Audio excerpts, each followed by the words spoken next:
Let's read Psalm 13. Thanks for tuning in. I'm Evelyn Atkins, and let's get started.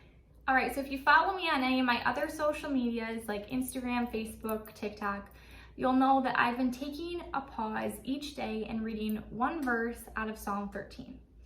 I did this because, first of all, the summer is so chaotic and it's busy, and a lot of times we need to just take a pause and rest. Second of all, a lot of times when we read through the Bible, we just read straight through and we don't know how to specifically take things out and kind of pull it apart and make it applicable to our lives.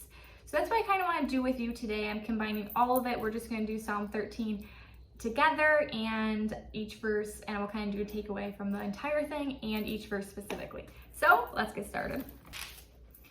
All right, so Psalm 13 says, "How long, O Lord, will you forget me forever? How long will you hide your face from me? How long must I wrestle with my thoughts and every day have sorrow in my heart? How long will my enemy triumph over me? Look on me and answer, O Lord my God. Give light to my eyes, or I will sleep in death. My enemy will say, I have overcome him, and my foe will rejoice when I fall. But I trust in your unfailing love, and my heart rejoices in your salvation. I will sing to the Lord, for he has been good to me."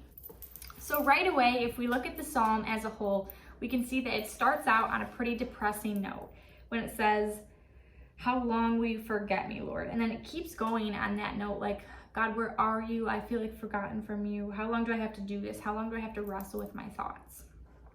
And then there's a shift. At verse 5, it starts with the word "but." And it says, "But I trust in your unfailing love. My heart rejoices in your salvation." And here is where we say, "But God." I was saying in my other video that my pastor always says at church, when we see the word "but" in the Bible, that's where we can insert "but God."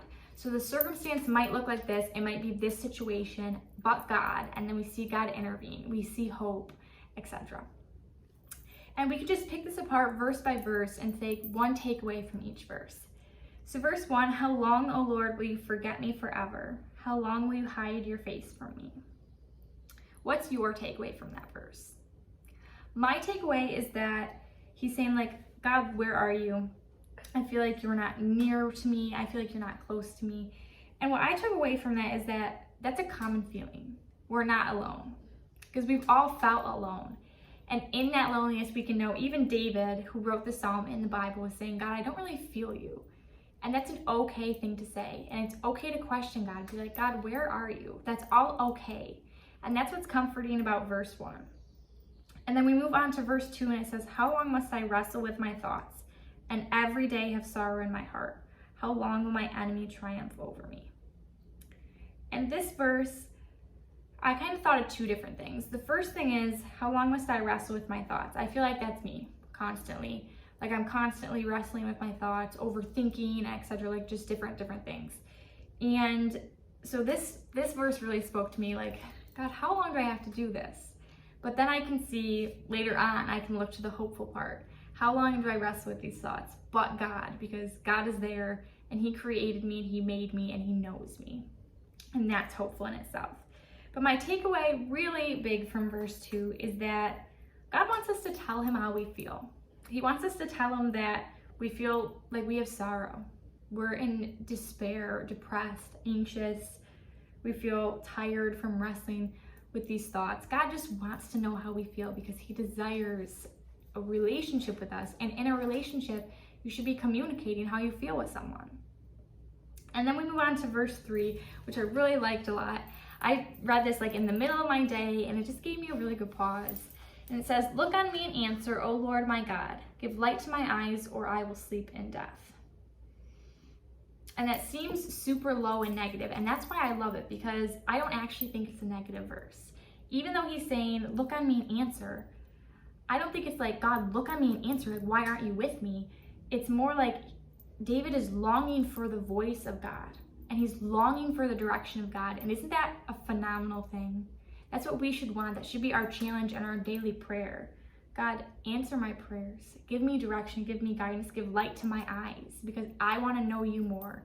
I want to grow in you more, and I want to have my steps guided by your Spirit. So verse 3 is that prayer that we want to know God. We want to go further in relationship with God. And then verse 4 and 5, I kind of already talked about today because I combine them a little bit. Because it says, my enemy will say, I have overcome him, and my foes will rejoice when I fall. And then that's verse 5 where we see the, but I trust in your unfailing love. My heart rejoices in your salvation. So here he's saying, my enemy will say, I have overcome him.